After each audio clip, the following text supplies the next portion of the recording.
So I tried following that guy's instructions where he says walk and walk and walk until you can't go any further, but there's just no end.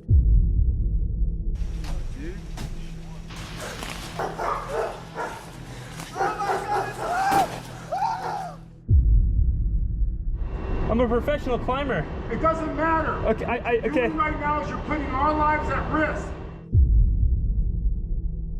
The world is full of places we were never meant to enter. Tunnels carved beneath cities, cliffs sharpened by time, forests that swallow voices whole. Most explorers step into these places without wondering how quickly curiosity can turn into fear.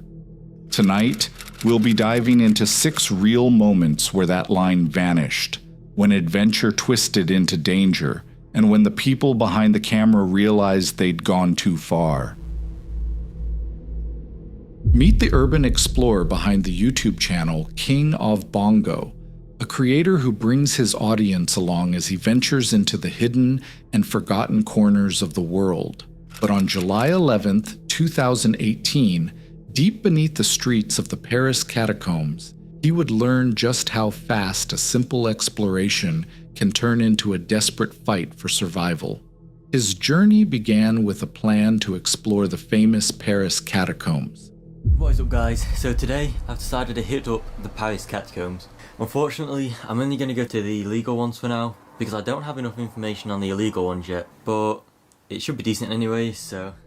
He started in the legal public section, a haunting labyrinth filled with the remains of more than 6 million people, a sight so surreal he struggled to believe what he was seeing. Surely the bones can't be much further down now, guys. We've been walking for like 10 minutes, so... We have found the bones. Wow.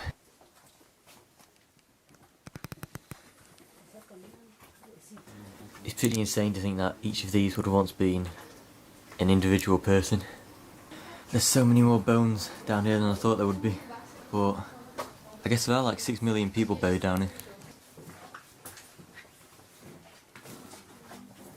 The way the bones are laid out down here is amazing. Some parts just feel like a giant jigsaw puzzle. That skull is pretty creepy. The sheer scale of the ossuaries was overwhelming, with walls built from countless skulls and bones, each one a silent testament to a life once lived. This initial tour, however, only fueled his desire for a more authentic experience, leading him to a fateful decision. After having this tour, I've definitely decided now that I am going to be going through the illegal part of the catacombs. I think I'll be doing that tomorrow. It's way too late to do today, so I'll see you. He would venture into the forbidden, illegal sections of the catacombs the very next day. What is up, guys? So I'm back at my Airbnb and I've just started planning tomorrow's trip to the catacombs. So big shout out to this guy Keith here. He's basically given me the maps for the catacombs. I've also got a rough location as to where the entrance is. I'm going to need a good few hours of planning, see where we're going to go, see how much we're going to do. We are here, guys.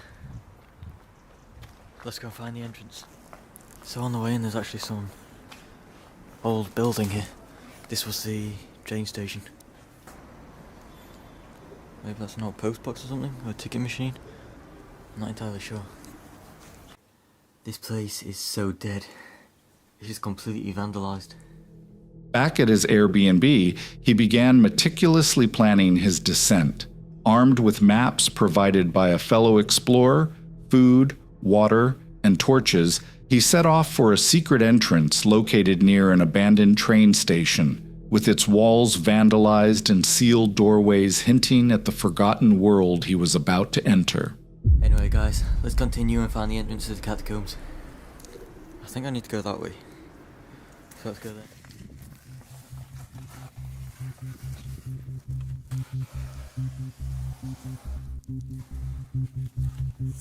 We are in the Paris Catacombs. So guys, I just got a tour of the first room and now I'm heading back. I didn't film too much because many people down here hate tourists filming, so I didn't want to cause any trouble. Anyway, the guys I was with were so helpful and they gave me directions back, so yeah, hopefully it won't be too difficult. Upon finding the entrance, he met a group of local cataphiles preparing for an overnight stay. They guided him into the first main chamber, but asked not to be filmed. After giving him a few directions, they continued on, leaving him in the suffocating darkness. Certain he could find his way back, he pushed forward, unaware his troubles were just beginning.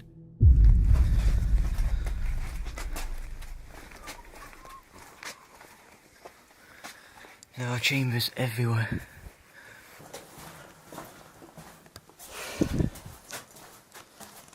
So, I know the exit is down there somewhere, but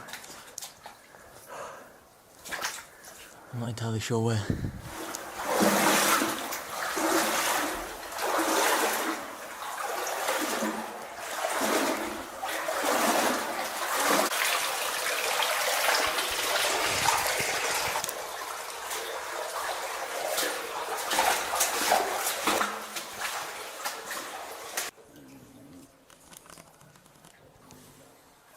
Many ways to go. I don't know which one to choose. No idea what that means. I am seeing this graffiti on the way down, so that means we must be heading in the right direction. I headed back, they gave me directions, but they've not worked too well because it was in pretty bad English because of course they are French, so they are not easy to follow, so I'm just going off what I've remembered from the way down. It wasn't long before a dreadful realization began to set in. He was lost.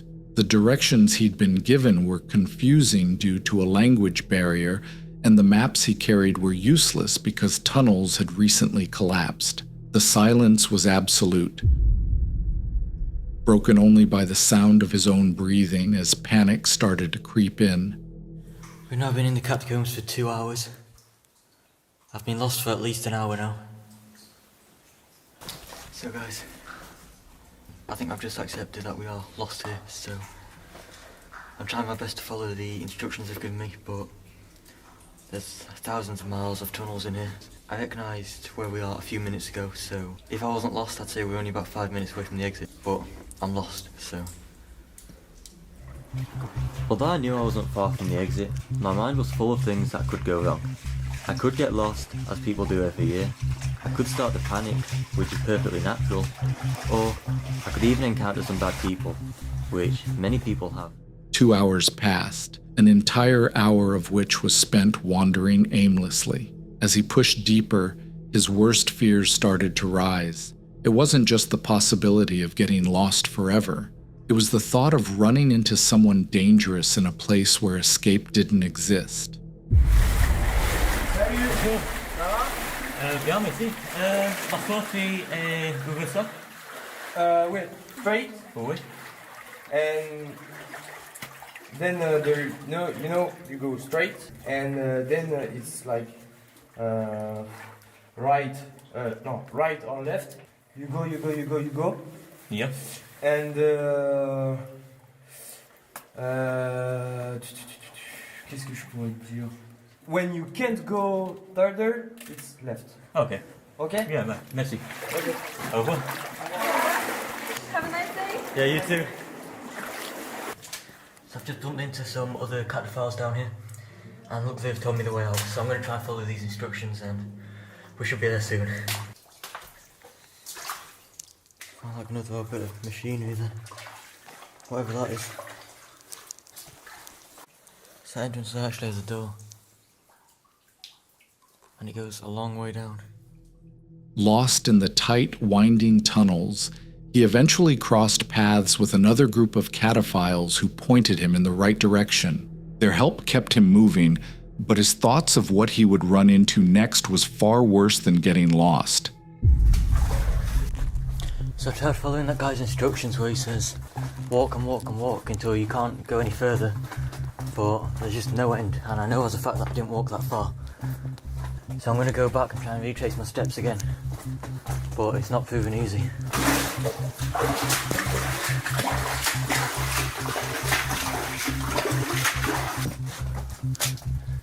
Dead end. We're lost. His glimmer of hope quickly faded. The new instructions led him down an endless corridor with no exit, forcing him to backtrack once again, further depleting his energy and morale.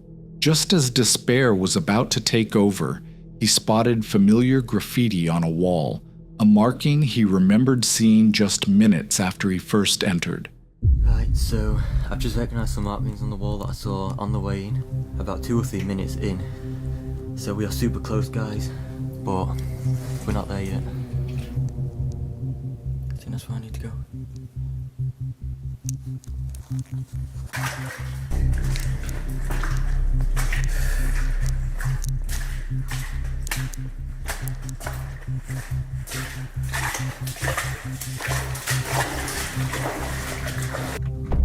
Guys, I'm pretty certain that's the exit. After all this searching.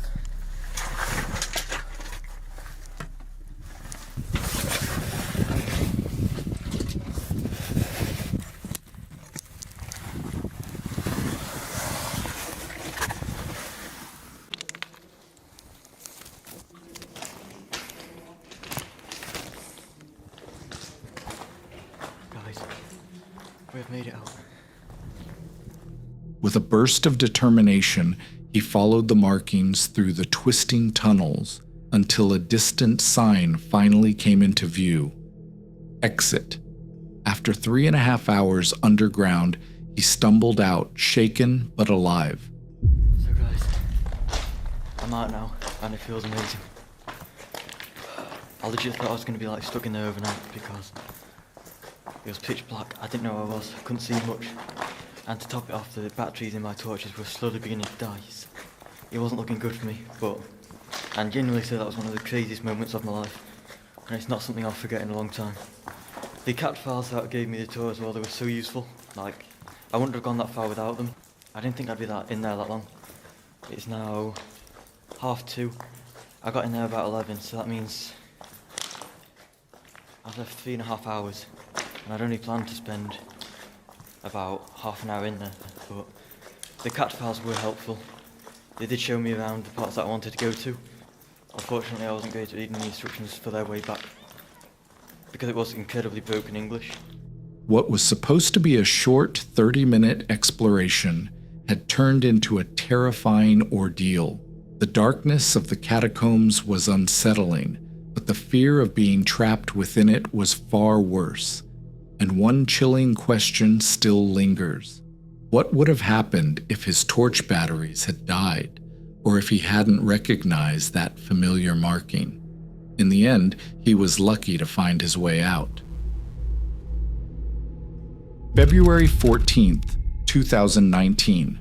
Timothy Cunningham, the adventurer behind the YouTube channel of the same name. He takes his audience deep into the unknown, exploring everything from abandoned buildings to sprawling, untouched cave systems. His videos capture the raw thrill of discovery, but in one particular exploration, he and his friend John would discover a type of fear that no camera could truly capture, the paralyzing horror of absolute darkness. On a mission to document the wonders within the Indian cave, almost immediately, they were plagued by technical difficulties. I can't believe my camera's memory is full. Guys, for the camera quality, I am sorry. I'm filming on my phone. I need a better light. This one's already starting to die. My first set of batteries is starting to die. Already? Yeah. Timothy's camera memory was full, forcing him to switch to his phone, and his flashlight batteries were already starting to fade, a grim foreshadowing of the nightmare to come. Despite the frustrating lighting issues, they pushed forward, captivated by the cave's otherworldly beauty. Look at that. Wow.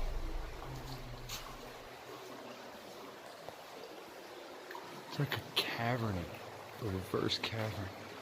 It's like a mini Grand Canyon, but hanging from the roof instead. Wow. My light is not doing any of this justice, guys. And I don't have my phone's just not doing the good quality. Looks like toasted marshmallow. That is the only way I can describe it.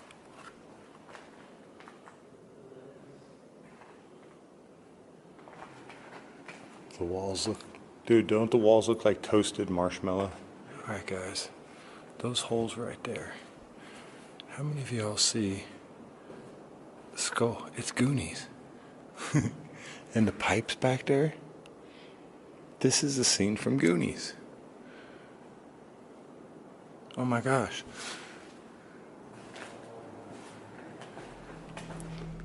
The walls looked like a mini Grand Canyon hanging from the roof, with formations that resembled toasted marshmallows, and in one eerie moment, they spotted a formation that looked exactly like a skull from the movie The Goonies. As they ventured deeper, the cave revealed more of its secrets.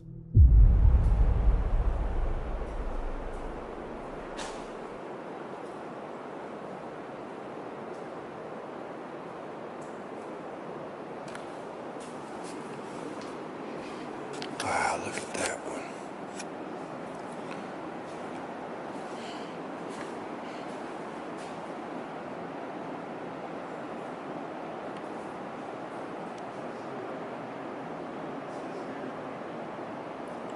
Touches the roof. Drip by drip. That was built by millions of drops. Let's take a closer look at it.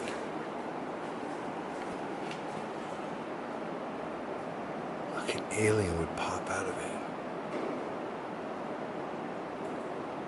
Wow.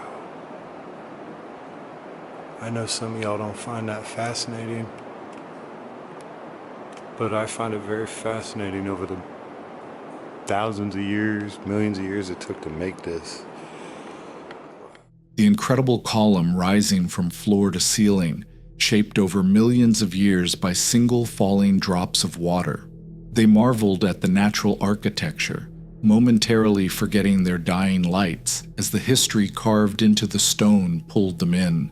Their sense of wonder quickly faded as they began the long journey back. Step by step, their worst fear became real. Their lights started failing, one after another.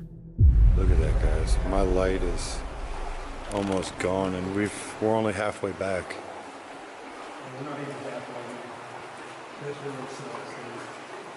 My flashlight has died.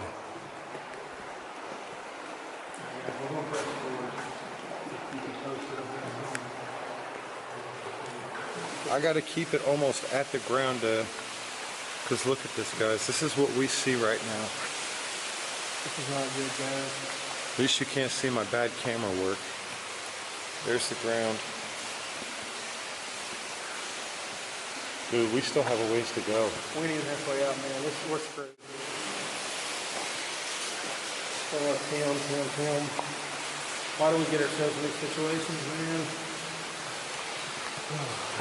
Did your light just completely die? Dude, it just went out. Oh no. I can't even see, dude. Hold on, let me see. I can't see from the screen like the light of the screen. Suddenly, Timothy's main flashlight went out. Then another failed. Within moments, they had almost no light left, leaving them stranded in total darkness miles beneath the surface. In the crushing black, they could hear water rushing nearby, knowing that a single wrong step could send them into a fast-moving underground river. With their hands on each other's backs, they inched forward in a state of pure fright. All right, guys, just to show you what's going on, we're in a complete dark. This is it. His I lighter- can't see my hand in front of my His face. lighter ain't lighting, and I'm holding my camera down with a night shot on, just to see that we're walking on the ground. I know the walls by the beginning, so I'm feeling good right now, but that's where all the water is, and I am terrified right now. Yeah, this is not I good. mean, I can't see diddly squat. Oh God, we still gotta walk along that. We gotta climb out of here, man. After what felt like an eternity, they finally made it out, shaken but safe. The experience left them with a profound lesson about preparation and the unforgiving nature of the wild. It wasn't a creature or a spirit that haunted them, but the simple, overwhelming power of complete and utter darkness. It's a reminder that sometimes the most terrifying monsters are not the ones that watch you from the shadows, but the shadows themselves. Just GoPro is a YouTube channel known for uploading adrenaline-filled first-person adventures that push the limits of what most people would ever attempt. From risky climbs to dangerous terrain, their videos capture raw intensity. On January 12, 2015, they uploaded a video that captured just how thin the line between thrill and horror can be. The video opens with the camera rolling on a tense moment. A couple Ben and Goch edging along the Goch knife-edge ridge, their hesitation clear and their fear unmistakable as they admit they're too scared to go any farther. Take your time. Too scared.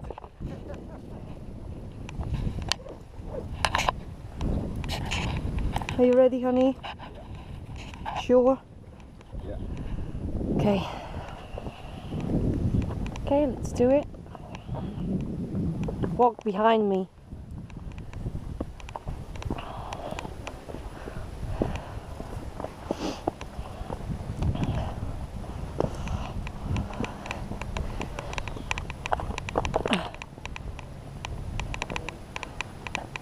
Can you manage this piece?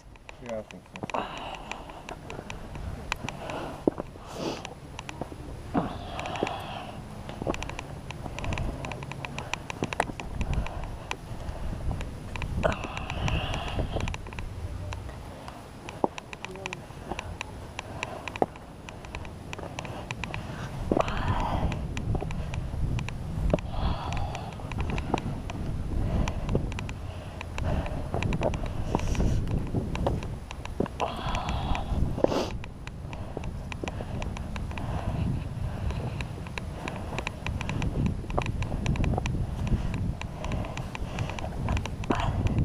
Dan, show that video to your mum.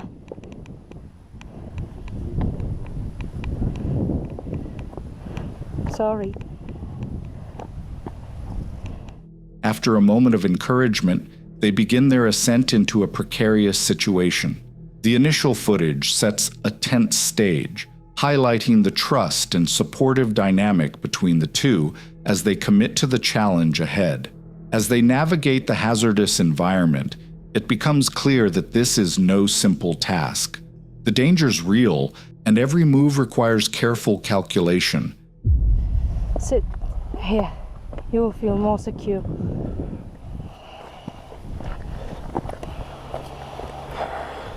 Breathe.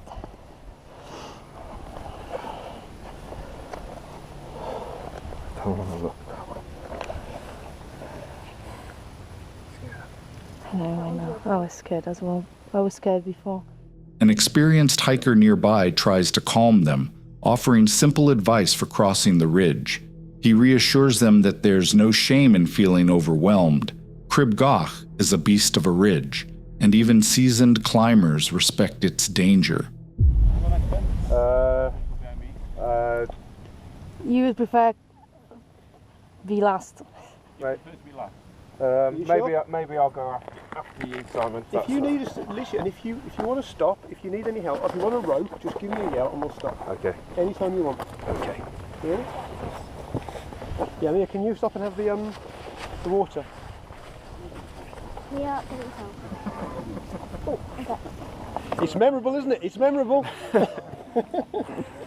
Yeah, you are going to be so chuffed with yourself at the end of this, though. I know. Well, that's one of the reasons why I wanted to do it. A bit of achievement, but we've seen a lot of videos from it, and you can't.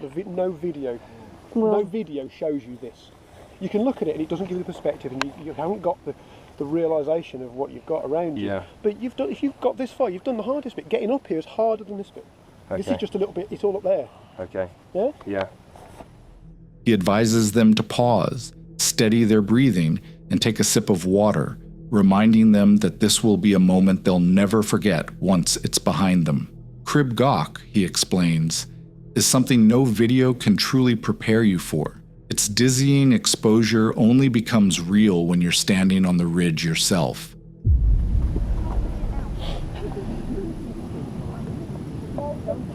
Jets up today, That's why when you're in the Lake District, you're doing this over tornadoes. And what you were telling your mum, you've been on the train? Just inside that big thing.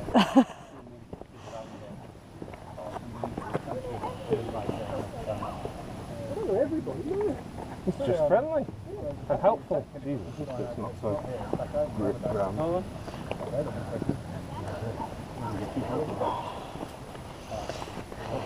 Doing well, honey.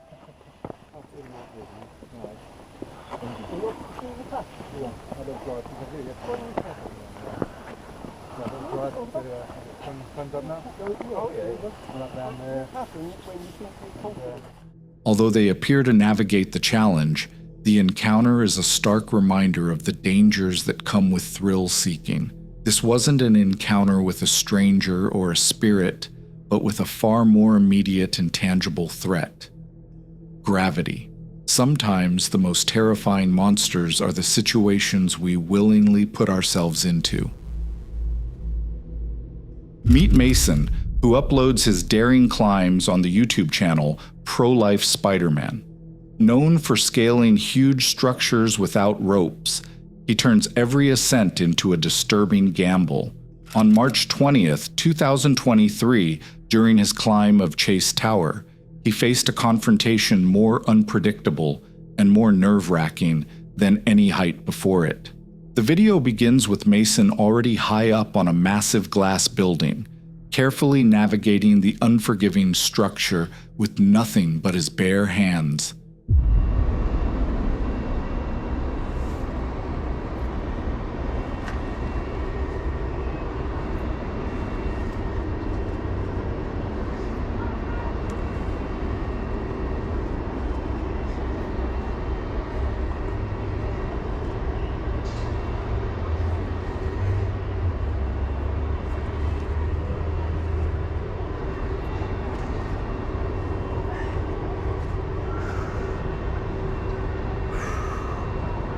Praise the Lord.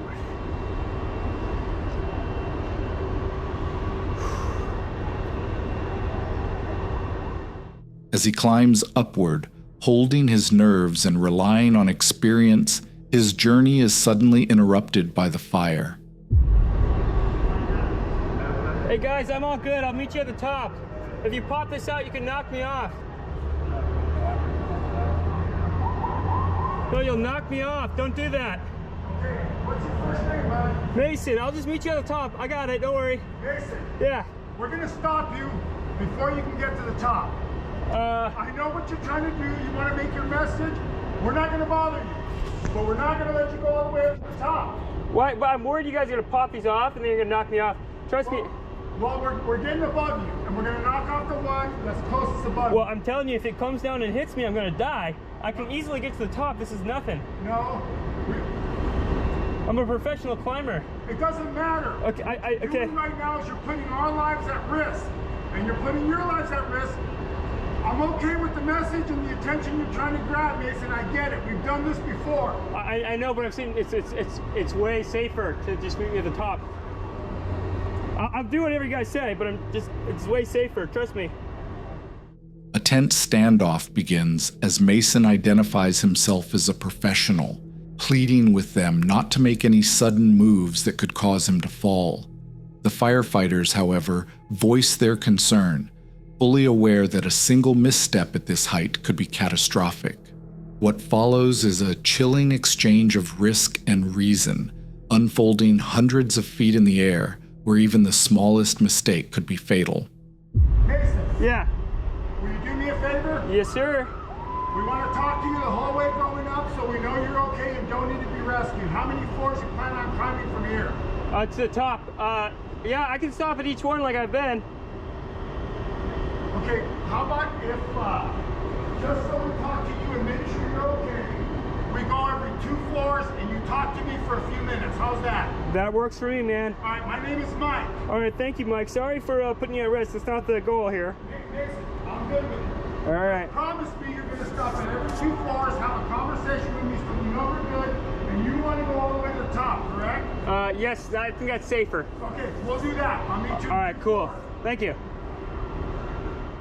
As the standoff continues trying to find a solution that doesn't end in tragedy, the climber proposes a compromise. He will continue his ascent, but will stop at each floor to check in and assure them of his safety, a small concession in an extremely dangerous situation.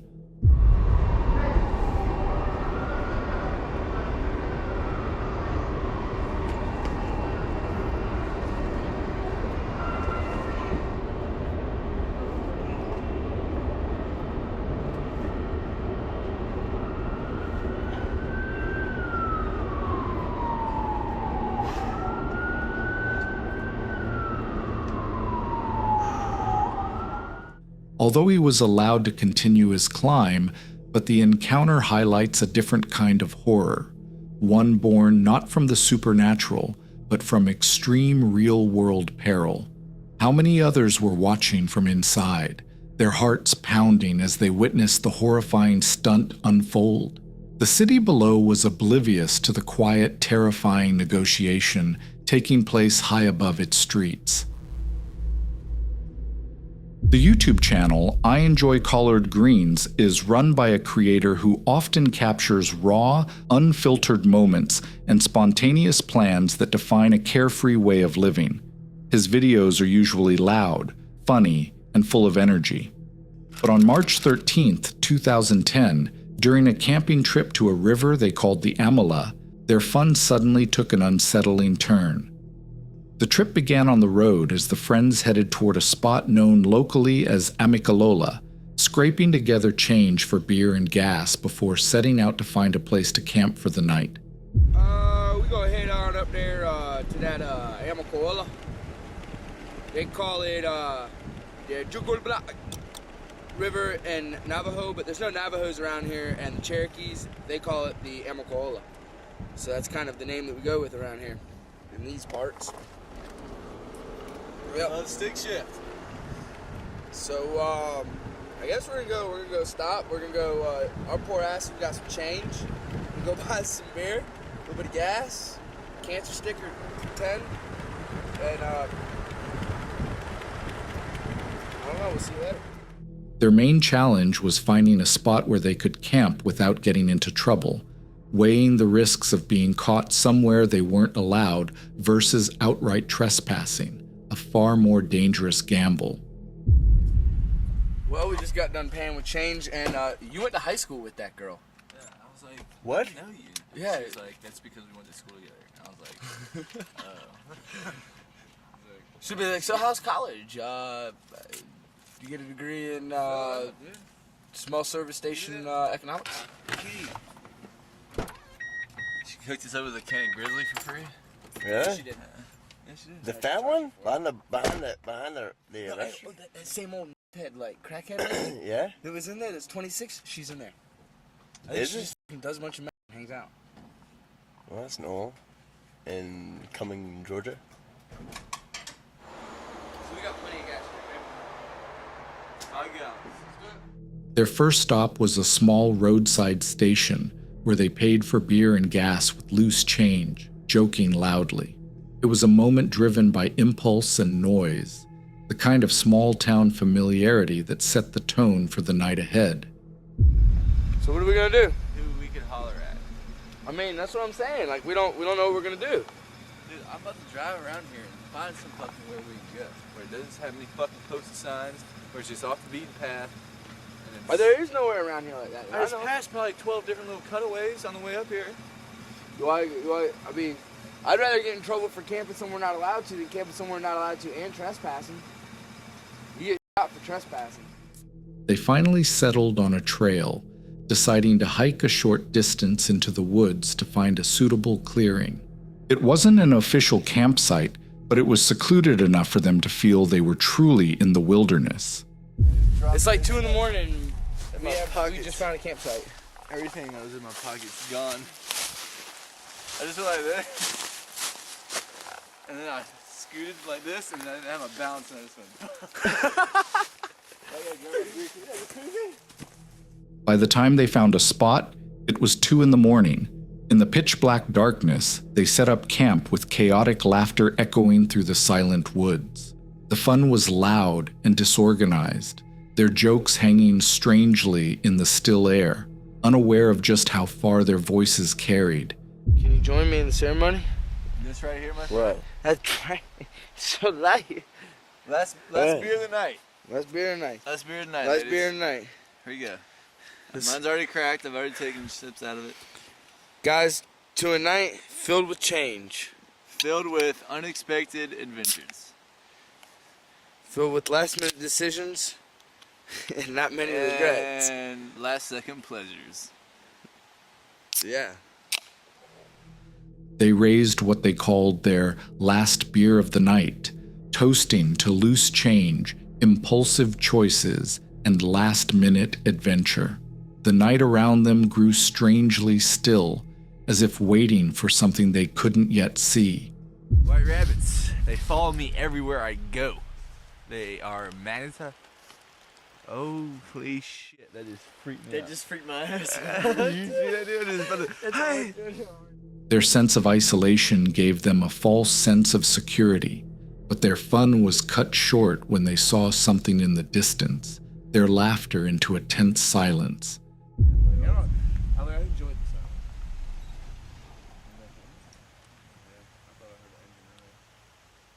What? You serious? A little bit. An engine. Like a car pulling up or starting. Really? I would see lights, man. Ain't no way up past us. Do cops get sneaky? Yeah, like that's what I'm talking about. Dude.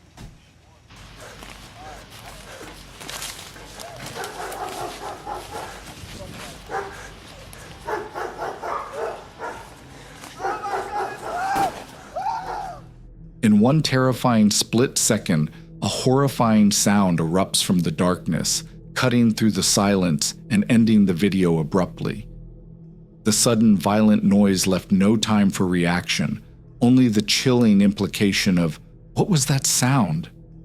Was it a wild animal, or was it something else entirely? The unresolved ending is a frightening testament to the fact that when you enter the wild, you're entering a world that doesn't belong to you only. And that wraps up tonight's video. It's safe to say that every one of these explorers walked in with confidence and walked out with a lesson they'll never forget. If you enjoyed the video, be sure to like, subscribe, and check the cards on screen for more real-world horror caught on camera. And remember, never underestimate curiosity. It can turn into fear in an instant.